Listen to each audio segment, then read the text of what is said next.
Tetanus से जो है हमारे शरीर का कौन सा अंग प्रभावित होता है? तो तंत्रिका तंत्र जो है प्रभावित होता है टिटनेस से, यानी कि ऑप्शन आपका ए यहाँ पे बिल्कुल सही हो जाएगा।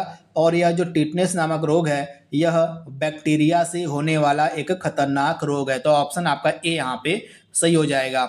एक स्वस्थ मनुष्य के शरीर में औसत रक्त कितना होता है? एक जो स्वस्थ मनुष्य होता है उसके शरीर में औसत रक्त कितना होता है, आपसे पूछा जा रहा है। इंपॉर्टेंट प्रश्न है, एग्जाम ओरिएंटेड प्रश्न है, तो राइट आंसर क्या हो जाएगा?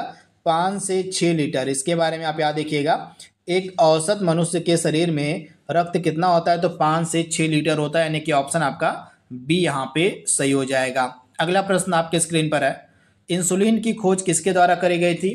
तो इंसुलिन की खोज की गई थी फ्रेडरिक बेंटिक व चार्ल्स वेस्ट के द्वारा, यानी कि ऑप्शन आपका यहाँ पे सी बिल्कुल सही हो जाएगा। आधुनिक वार्गिकी यानी कि टैक्सोनॉमी का पिता हम किसे कहते हैं? आधुनिक वार्गिकी यानी कि टैक्सोनॉमी का जो पिता है यह किसको कहा जाता है? तो कैरोलस लिनियस को। आप लोग नाम याद रखिएगा, इनका पूरा नाम है कैरोलस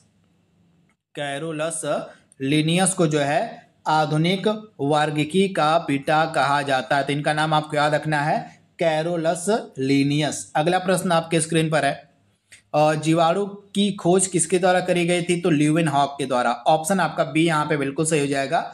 ल्यूवेनहॉक ने जो है जीवाणु की खोज करी थी, तो ये फैक्ट आपको याद रखना है, यहाँ से प्रश्न आपके एग्जाम में देखने को मिल सकता है।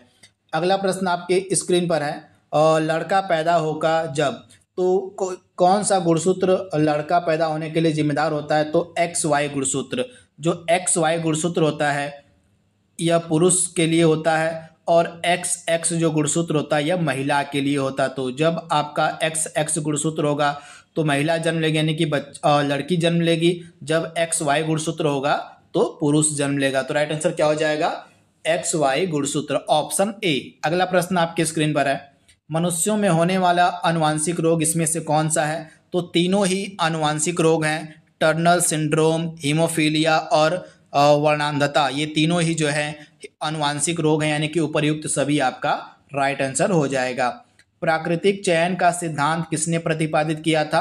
तो चार्ल्स डार्विन। ऑप्शन ए आपका सही हो जाएगा, चार्ल्स डार्विन के द्वारा प्राकृतिक चयन का सिद्धांत प्रतिपादित किया गया था। लास्ट 2 प्रश्न आपके स्क्रीन पर है, आनुवांशिक संबंधित प्रयोग के लिए मेंडल ने किस पौधे का चुनाव किया था? तो अपने आनुवांशिक प्रयोग के लिए जो मेंडल था इसने मटर का प्रयोग किया था, तो ऑप्शन आपका सी यहाँ पे बिल्कुल सही हो जाएगा, मटर का प्रयोग किया था। तो ऑप्शन सी आपको याद रखना है।